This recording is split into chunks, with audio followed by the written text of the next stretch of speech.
Hey, what's up people, JayDub here. This is going to be a Q&A video. Some people asked me questions on Twitter and also on my YouTube inbox, so I will be answering those questions in this video. Make sure you give me your feedback down in the comment section below on the questions that I answer. And I also have some questions for you that I'm going to ask at the end of this video. First off, what's the first WWE pay-per-view you ever bought? Well, I started watching WWE in 1999, but I did not order a pay-per-view until 2001. The reason being is because I could actually see WWE pay-per-views without even paying for them. Notice I said see.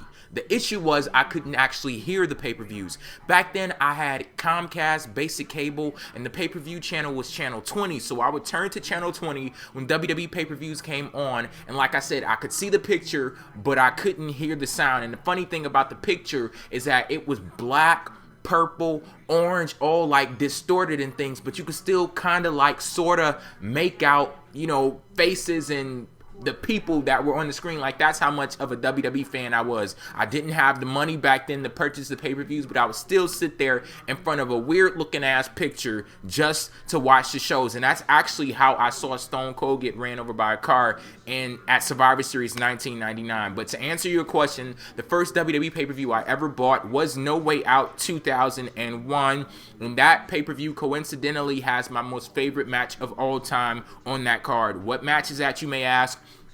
Well, it has two legends, two icons in the wrestling industry in this match. They went all out. It was just such a hardcore match, and I absolutely love this match. That match, Stephanie McMahon versus Trish Stratus. I kid you not, out of every single match in WWE history, that's the one that I've seen the most. I know the commentary word for word in that match, know every single spot. That is my most favorite match of all time, but a close second was Stone Cold versus Triple H, 3 Stages of Hell, and that was also at No Way Out 2001. Question: will John Morrison ever win a world championship in WWE? I believe that the answer to this question is yes, or at least I hope that the answer to this question is yes. One thing that has bugged me about how WWE treats John Morrison is that I felt for the longest time like they didn't even notice his talent. Like, he goes out to the ring week in and week out doing these amazing things, these crazy spots, putting his body on the line just for the excitement and entertainment of the fans, and WWE didn't even notice. Like, there are millions of people around the world who I'm in agreement with. Like, John Morrison, he's just so talented and he just has such an upside, and he could do just so many great things in the main event scene in that upper echelon in WWE, but for some reason he is not there yet. And like I said, I felt that WWE didn't even notice his talent, like they completely overlooked him. But one thing that I noticed when I was watching Elimination Chamber, the pay-per-view, after the Raw Elimination Chamber match, Josh Matthews at the commentary table, he mentioned that John Morrison was the sentimental favorite among the fans to win the match. And one thing that, you know, popped in my head after I heard that is that WWE, they're hearing the millions of calls and the cries around the world to push John Morrison, and they do notice his talent, and they do hear the fans who are saying that they want this guy to be in the main event scene, winning world championships and things like that. So I do think that John Morrison will win a world championship in WWE. The only question is when. And me being such a huge fan of his, I'm just so impatient. I'm anticipating this moment and I want it to happen right now, but I think they're saving it for some big confetti-like celebration with confetti falling from the sky in the face, who's been in the tag team division, won tag team championships, won mid-card championships, and he always was towing that line of the main event scene, and he never really quite got there. But when he gets that one opportunity, he takes grasp of it and he finally makes it. He finally grabs that brass ring or whatever the hell they call it. You know, I don't know what that saying is, but, you know, I digress. But yeah, I do think he's going to get there. It's probably going to be something like Jeff Hardy, like I said, winning the tag team championships, winning the Intercontinental championships, things like that, and, you know, towing that line of being a main eventer, you know, having world title matches and being unsuccessful, but then he's going to finally get there one day and he's going to win. I know that moment is coming. I just want it to happen sooner rather than later. Next question: if you were Vince Russo, what would you do to help improve TNA? You know, giving a question like this to a person like me is basically handing a loaded gun to a dangerous individual. If I was Vince Russo and I wanted to help improve TNA, first option would be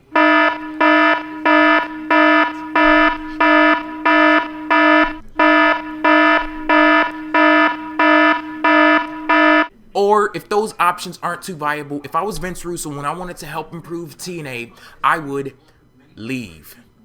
That's the only way that Vince Russo would ever help TNA is if he leave, because TNA doesn't have a snowball's chance in hell of going anywhere as long as Vince Russo is at the helm, is at the head of creative. So if I was Vince Russo and I wanted to help TNA, I would pack my bags and get the fuck out of town and don't come back to WWE.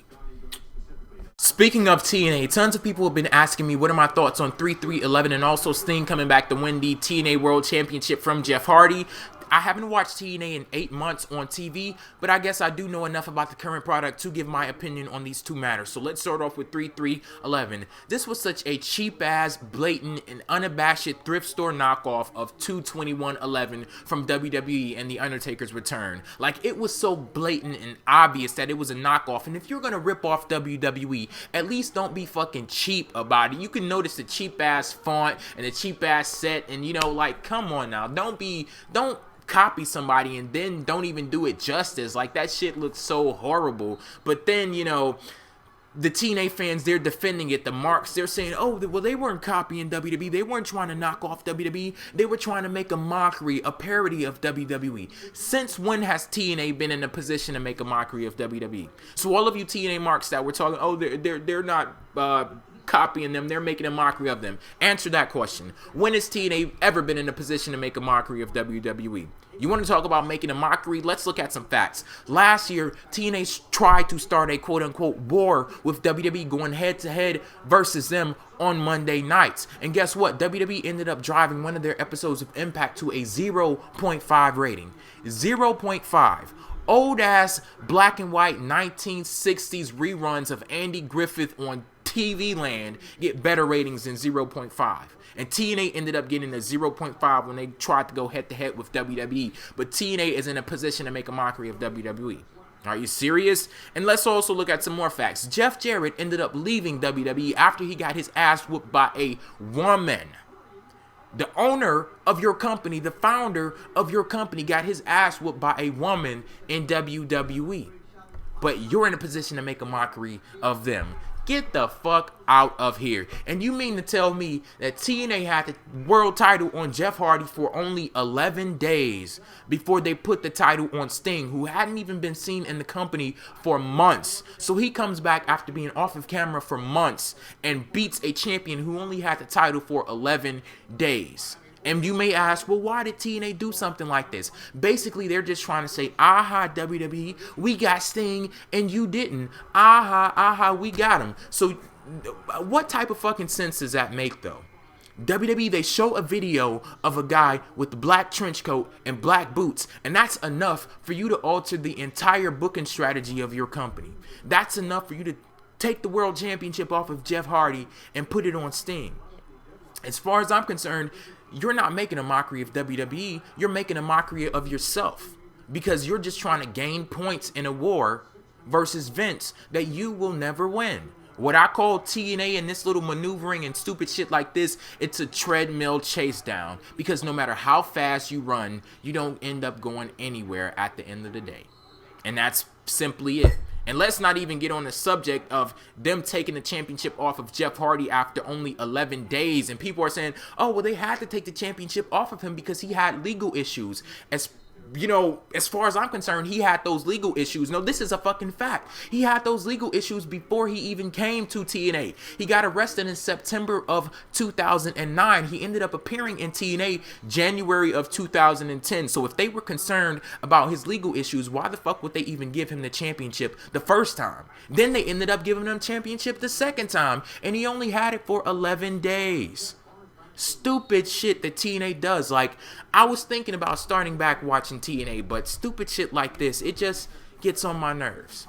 It really does. You're trying to gain points in a war that you will never win against WWE by giving the championship to Sting, thinking that all of this interest around Sting, like Sting has been talked about more from a 20-second video that WWE played, more than he's been talked about the last years he's been in TNA. And that's a fucking shame. And then TNA, they throw the world championship on him thinking that, oh, all of these people were interested in seeing Sting in WWE. That means they're going to love it when he wins a world championship in TNA. No. It's a completely different situation. They weren't so as much interested in Sting as they were in the idea of Sting going to WWE to face off against The Undertaker at WrestleMania. So on one hand, you have a possible match, Sting versus The Undertaker, WrestleMania. Sting versus Jeff Hardy for the world title on a taped episode of Impact. The shits are not equal. Two completely fucking different things, and just more dumb shit from the TNA creative team. Absolutely stupid, and this makes me lose the last bit of hope that I had for TNA. Just stupid. And the final question that I'm going to be answering in this video, who do you think will be the top 3 stars in WWE in say 5 to 10 years? Well, I'm not going to go too far out on a limb with my answers, but I know 2 of those 3 names definitely, John Cena and Randy Orton. You have to take into account that Randy Orton is only 30 years old, John Cena is only 33, and look at some of WWE's top stars now. Triple H is what, 40, 41, Rey Mysterio, he's up there in age. Then Edge, he's like 36, 37. So John Cena, Randy Orton, they probably have, what, 10 years at least to still go in the wrestling industry. But, you know, that's kind of a tough question to answer because you have to look back at the past. Like, look at, say, 1995 and look at WWE's roster at that point and try to envision anybody from that roster being a star in 2000. It's kind of a tough question because you don't know who's going to be leaving in that time and you don't know who's going to be coming in. You know, they'll have tons more names coming in the next couple of years. So who knows? But some names that I would like to see emerge as stars in 5 years, or maybe even, you know, sooner than that. The Miz, he's nowhere near hitting his peak. So the Miz, he's gonna, you know, be emerging and be a top star in WWE in the next coming years. Also, I would love to see John Morrison up there, maybe even Kofi Kingston, Dolph Ziggler, and one name that I really want to see emerge as a star in WWE and be one of the leaders of the next generation, dashing Cody Rhodes. I didn't really like him when he was in Legacy because he didn't really show his personality. He was just a drone, just a lemming for Randy Orton. He didn't serve any purpose for himself, just served the purpose of Randy Orton. But once he got out of Legacy, he started to branch out on his own, started to become a singles competitor, and he developed that dashing gimmick. I started to like Cody Rhodes more and more and more. And now that he's in this feud with Rey Mysterio, he's been excellent. A+ performances week in and week out. If you have not been watching SmackDown, you need to start watching SmackDown, if only for one reason. Let that reason be Cody Rhodes. I know some people don't see Cody Rhodes emerging as a main eventer in WWE. I kind of have my reservations about it also. Not that I don't think that he's capable of it. I just don't think that maybe he's what WWE's creative team is looking for. But I would hope that he is, and I would hope that he starts impressing them with his talents and actually does, you know, start to win some singles championships, because I think Cody Rhodes is a diamond in the rough. I think that that guy has a lot of upside and a lot of potential. So I'm done with answering questions in this video. Of course, I want you guys' feedback down in the comment section below, and I also have some questions to throw at you. 1, what's your most favorite match of all time? I told you guys in this video that mine is Trish versus Stephanie at No Way Out 2001. Close second, Triple H versus Stone Cold Steve Austin, 3 Stages of Hell. Also, in the next couple of years, who do you see as the new emerging stars in WWE? I threw out a couple of names, and also I would add Wade Barrett to that list of the people that I want to see as the new breakout stars in WWE. So let me know your list down in the comment section also, and hopefully you enjoyed this Q&A video. I'll be thinking about doing them a little more often. I'm not gonna promise anything because I know how I get when I say I'm gonna do something. I don't end up doing it. Like I said, I was gonna upload this video yesterday, but I end up you know, uploading it today. But you know, here it is. So there you go. Peace out.